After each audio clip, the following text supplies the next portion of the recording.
Hey guys, before we get started with today's episode, I wanted to do a big shout out and thanks to The Ginger Runner, Ethan Newberry, who you can see at youtube.com/TheGingerRunner. On episode 9 of Ginger Runner Live this past Monday, he had me on and we talked all about shoes and stuff like that. So definitely check that video out right here. Just click in this box and you can watch us converse educatedly about shoes. Now on with the show.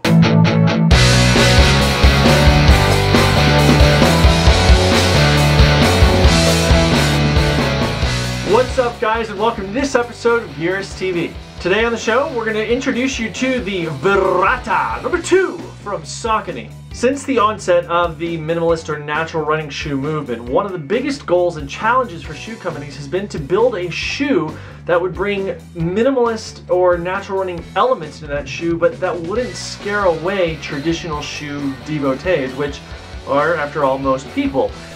In the natural series that Saucony has come out with, which includes the Kinvara, which you've seen us review before, the Virrata brings all those elements into a zero drop shoe, which zero drop being the ultimate goal of many of the minimalist shoe movement people, brings a zero drop shoe with a lot of elements that are not going to scare away those people in a peppy, lightweight, and well-built shoe. As always, let's start with the outsole of the Virrata 2. Now, as you can see here, there are mainly only 3 sections of outsole, real outsole material. That would be the XT900 rubber right here in the lateral heel, right here on kind of right underneath the big toe, and then right at the tip of the shoe where you may toe off a little bit. The remainder of the outsole is made from Saucony's EVA Plus, which is the same material that they use in the midsole here.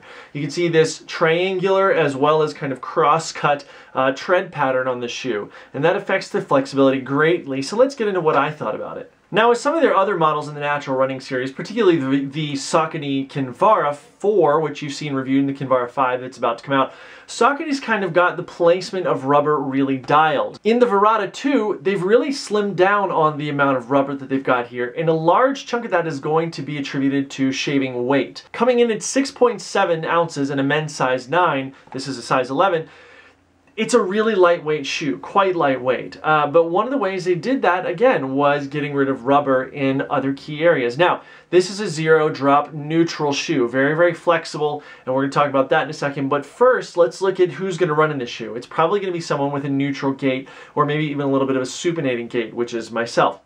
And what's going to happen is almost all the time when that person, me, when your foot hits the ground, you're going to land probably on the lateral kind of midfoot, forefoot. So right there. Now what you can see is that on this shoe there is no rubber here, none whatsoever. None on the lateral side of the shoe at all except for right here on the heel. So that begs the question that in a zero drop shoe, which is going to naturally make somebody land more midfoot or forefoot, why be so concerned with the heel and not put any rubber right here? I've got about 40 miles on this shoe right now, and I'll hold it up to the camera. I'm not sure you're going to be able to see, but you can see here where some of that EVA Plus is already broken down quite a bit. It's not a deal breaker because, again, it keeps the shoe nice and light, but one thing that's interesting to me is that I think a lot of people are going to look at the shoe as a more high mileage trainer that just happens to be zero drop. You know, a lot of people do their high mileage in like a Kinvara.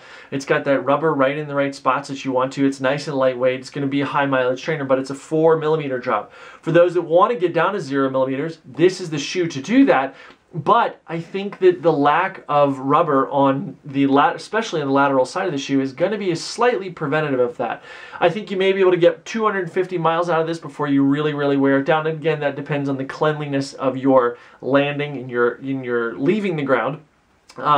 But yeah, that's definitely a concern. Moving past the durability of the outsole, I really, really like the tread pattern that's in this shoe. It really allows the shoe to really flex and bend in all directions while still having a good amount of EVA underfoot, which is going to bring some cushioning to those people that might not otherwise want a super, super firm ride. This flexibility in the tread pattern is really awesome because, as you can see, it bends along all axes that the triangles and the cross cuts make in the shoe. I have seen looking where some people have mentioned that they've gotten small rocks stuck in between the lugs here, the cuts on the bottom of the shoe. For me, that wasn't an issue, and indeed, those same people mentioned, you know, well, I got these rocks cut in here, but it didn't really affect the ride. For me, I think I may have gotten 1 or 2 rocks in there, but I didn't even notice until after the fact when I was looking at it to see the wear and what have you, and I was like, oh, look, a rock, and pulled it out. It's not something that's going to do really anything. I mean, if you got like a really big kind of chunk of gravel in there, maybe, but these aren't really big enough to hold a chunk of gravel in there like that. So not a big deal. I just thought it worth mentioning because other people have mentioned it. Now let's talk about the midsole for a minute. As I mentioned, this shoe is a 0 drop. That means an 18mm stack height in the heel and an 18mm stack height in the forefoot. Now you may be looking at it thinking, well, why does it look like it's higher in the heel? It's cosmetic, I promise you. This little piece of black foam is actually coming up over the side of the heel cup, so it gives it that more of a traditional look. Sometimes people buy a shoe simply based on the way it appears from the outside, and a lot of times the marketing with that, it's from a design / marketing standpoint, it makes a lot of sense because people see a super flat platform, they may be a little scared by it. This is going to be a little more comforting. But again, this is a 0 drop shoe. Again, the midsole is made out of that EVA+, so we're going to address much of what this does from a ride perspective in just a couple minutes, but I really did like the midsole in that they made these cuts that are here in the outsole. They extend well into the midsole, as you can see there, and really keep that flexibility not just on the outsole, but all the way through into the midsole of the shoe. So about the upper, the primary material on the upper of the Saucony Virrata 2 is this single piece of mono mesh that you can see here. There's not really any seams in it whatsoever, probably under the foxing back here there is, but in general, it's a single piece of mono mesh. That is underlaid by another finer mesh booty, and you can actually see my finger kind of going through it there. This actually does a really great job of hugging the foot and really making it feel kind of really snug in place without being constricted. It's also a finer mesh that's going to keep out really fine debris that the mono mesh on the outside might not be able to keep up with.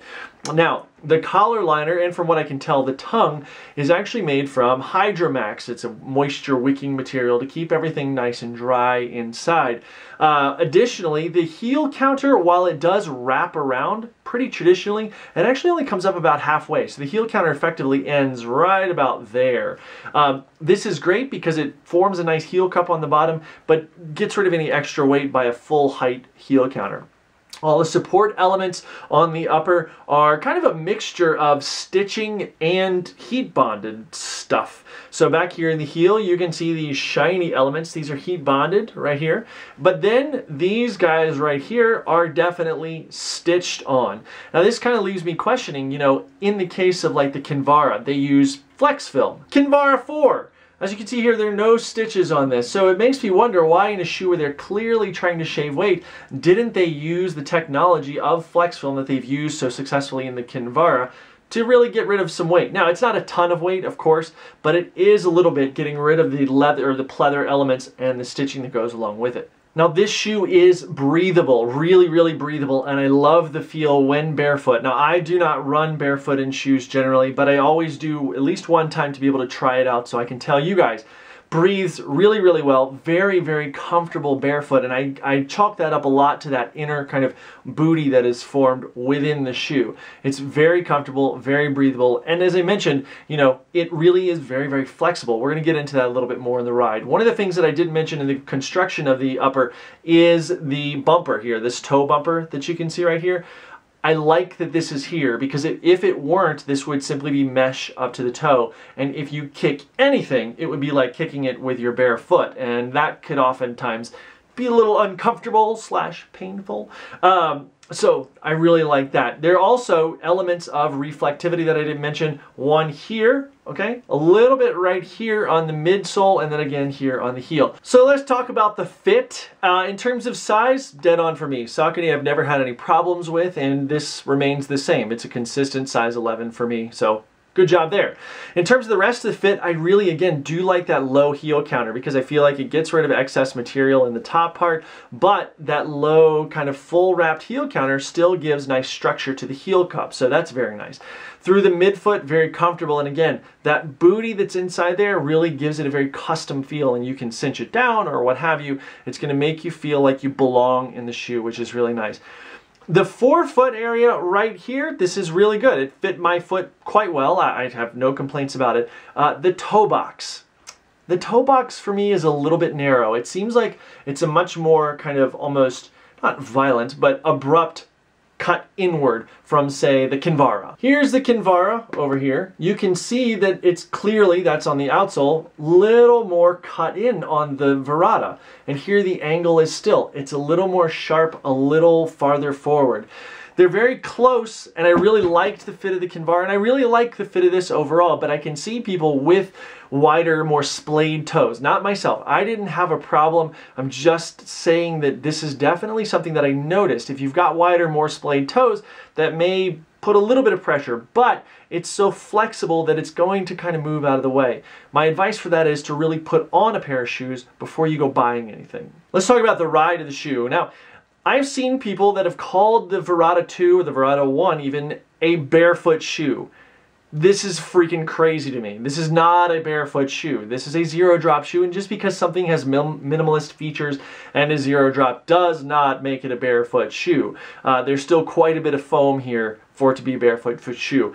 Now, in terms of the ride, I loved the ride of this. It's nice and firm. It's really responsive. Again, that flexibility gives it a lot of agility, and it's also going to really give you great ground feel. To be quite honest, the biggest problem with this shoe is keeping your speed in check. Honestly, not joking at all. Every time I put the shoe on, if I was going for something that was supposed to be an easy run, like a base building run, it was really difficult to stay in check because I felt myself just speeding up and up and up and up, and then I was like, whoa, I'm going way faster than I should be.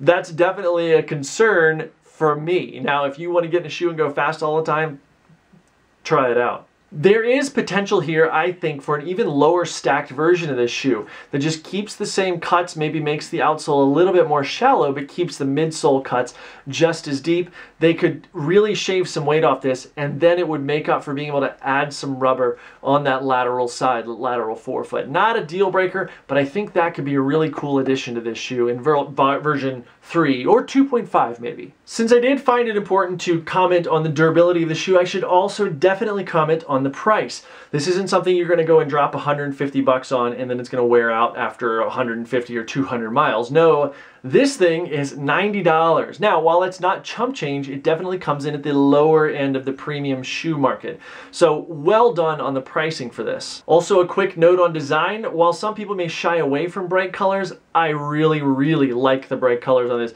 This is a well-designed shoe, and the red and green, it kind of gives this like, I could totally see Santa rocking this in like a Jingle Bell 5K or something. That would be pretty wicked. Now we're going to do our star ratings for the Virrata 2 from Saucony. First, construction. We're going to give it 4 stars. Saucony is a brand that's been around for a long time and knows what they're doing when they build a shoe, and they have got a quality shoe here. Now for durability, we give it 3 stars. While this could kind of be tied into construction a little bit, I feel like the durability of the upper and everything else is pretty good. It's the outsole that is a little bit questionable for me and brings it down to 3 stars. I feel like they need to add some rubber to that lateral forefoot, and that would take this shoe next level. Comfort, I give it 4.5 stars. Very, very comfortable for me. I love the firm midsole. That nice heel cup that doesn't go full length on the heel counter is a really nice addition. For fit, I give it 4 stars. Once again, everything is great up until just that little tiny bit right up at the front there, where I feel like some people with more wide splayed toes may have a little bit of a squeeze at the front of the toe box. Weight, 4.5 stars. For a shoe that's got so much of a midsole that's going to really give ground feel, but still a little bit of cushioning for those that are looking for it, it keeps the weight nice, 6.7 ounces in a men's size 9. That's a really great weight for a shoe like this. And finally, performance, I give it 4.5 stars. This thing, again, made me really just want to go fast. It really performed very well. That gives an overall star rating of 4.1. I think a lot of people who feel they're ready to transition into a totally zero drop shoe but don't want to discard all the elements of a traditional running shoe, this is going to be a really solid shoe for you. So definitely try it out if you have the chance. Thank you guys so much for watching this episode of Gearist TV. Please don't forget to like and favorite this video and subscribe to our channel. Also find us on all the social networks that you can: Facebook, Instagram, Pinterest, Google+, all those kind of things. Find us and tell us what's up. Also, don't forget to click over to Gearist.com and check out our other reviews. If you've got any questions about this review or any of our reviews, please don't forget to leave them in the comments section below. Thank you guys so much for watching, and we'll see you next time.